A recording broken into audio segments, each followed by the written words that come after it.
Hello বন্ধুরা, তো কথা মতো চলে এসেছি তোমাদের সামনে মেলার ভিডিও নিয়ে। আগের যে ভিডিওটা তোমরা দেখেছো তোমরা অবশ্যই বুঝতে পারবে যে আজকের মেলা স্টার্ট, কালকের মেলা আগের দিনের ভিডিওটা দিয়েছি, মানে শুরু হওয়ার আগের দিন।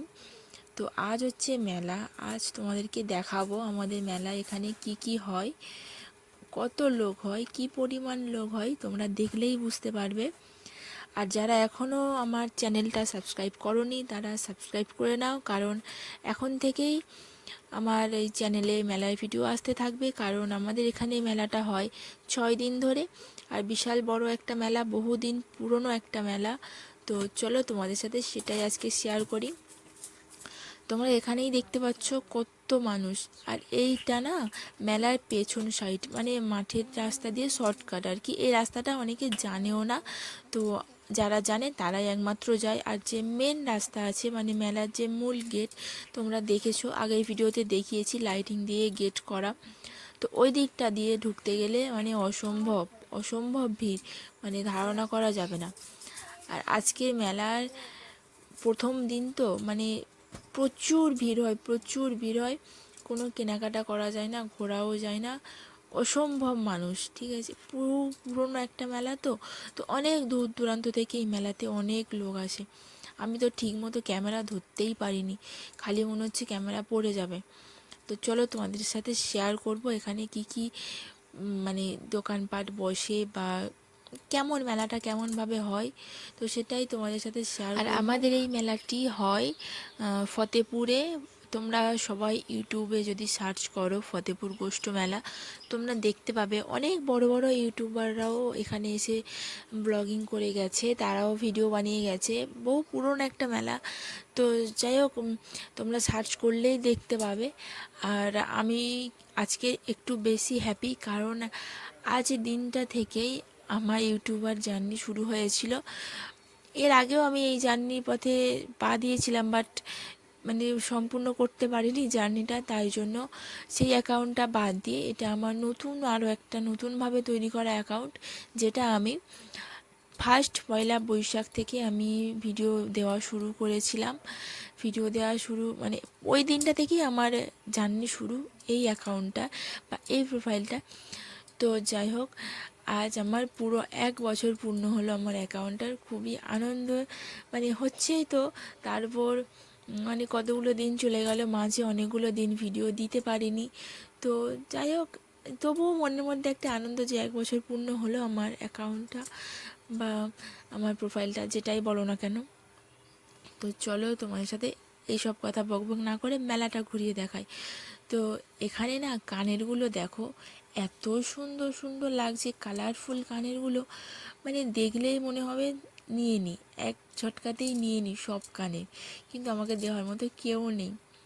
সত্যি কথা বলতে দেওয়ার মতো কেউ নেই এটা বলবো না, লোক আছে, কিন্তু আমি অযথা মানে অযথা নিয়ে নষ্ট করতে চাই না পয়সা। কারণ এই কানেরগুলো আমি আদেও পরবো কি, কোনো তার গ্যারান্টি নেই।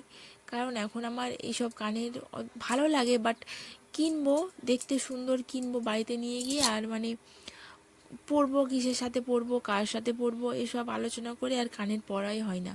তোমরা বললে বিশ্বাস করবে না, এরকম একটা কালারফুল কানের আমি নিয়েছিলাম আকাশি রঙের। তো সেই কানেরটা নিয়েছি এখন প্রায় 3 বছর হয়ে গেল।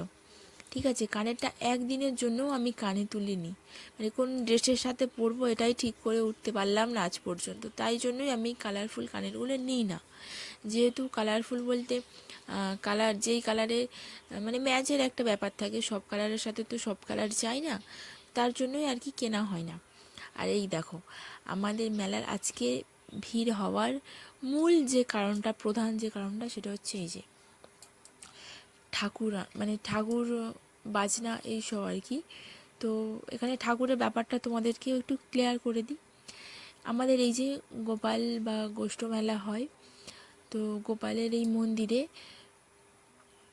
যাদের বাচ্চা হয় না, বা যাদের ছেলে আছে মেয়ে হবে এরকম চিন্তাভাবনা, মেয়ে চাই, বা যাদের মেয়ে আছে ছেলে চাই, তারা এখানে এসে মানত করে যে তাদের মনোবাঞ্ছা যখন যদি পূর্ণ হয়, তাদের ইচ্ছা যদি পূর্ণ হয়, যারা ছেলে চেয়েছে তাদের যদি ছেলে হয়, যারা মেয়ে চেয়েছে তাদের যদি মেয়ে হয়, তাহলে তারা এভাবে ঠাকুর এনে পুজো দিয়ে মানে কি বলবো, যদি মনোবাঞ্ছা পূর্ণ হয় এভাবে পুজো দিয়ে আনন্দ করে মানে সেলিব্রেট করে আর কি দিনটা। তাদের মনোবাঞ্ছা পূর্ণ যদি হয় তাহলে বুঝতেই পারছো কতটা আনন্দ এভাবে তারা পুজো দিয়ে যায়।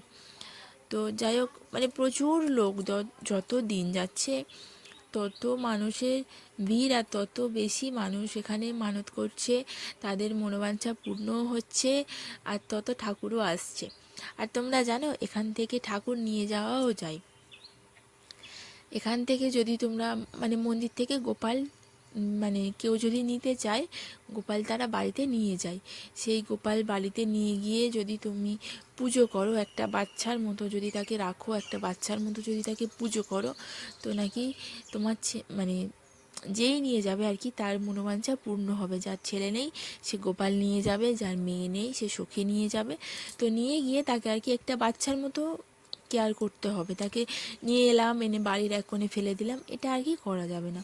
তো আমারও খুব ইচ্ছা আছে একটা গোপাল নিয়ে যাওয়ার, কিন্তু আমার সময়ের অভাবে আমি জানি না তাকে কতটা যত্ন করতে পারবো, তাই আর কি এইসব ভেবে নিয়ে যাওয়া হয় না। তো বকবক করতে করতে দেখো এই সাইডে চলে এসেছি, কতটা পরিমাণ ভিড়। এই সাইডে বসে মানে চড়ার জিনিস আর কি, যেগুলো ইলেকট্রিক নাগরদোলা বসে, ব্রেক ড্যান্স বসে, আরও কয়েকটা বসে, তার নাম আমি ঠিক জানি না। যেমন এই যে এই সাইডের এইটা টোরা টোরা বলে অনেকে, আলাদা কী নাম আছে আর জানি না। আর নাগরদোলা তো আমার চড়তে খুবই ভালো লাগে, একদিন আমি চড়বই আর তোমাদের সাথে শেয়ারও করব কেমন লাগলো। তো মেলাটা চলো তোমাদেরকে ঘুরিয়ে দেখাই, আর বেশি বকবক করব না, দেখতে থাকো। আর দেখলে তোমাদের যদি ভালো লাগে তাহলে লাইক কমেন্ট শেয়ার করে দিও। আর আজকের মেলায় আমি যেই দিকটাতেই যাচ্ছি না, এত পরিমাণ মানুষ, মানে যেই কোণেই যায়, মেলাটা হয় অনেকটা জায়গা জুড়ে, অনেকটা বড় মাঠ, অনেকটা পরিমাণ জায়গা জুড়ে হয়।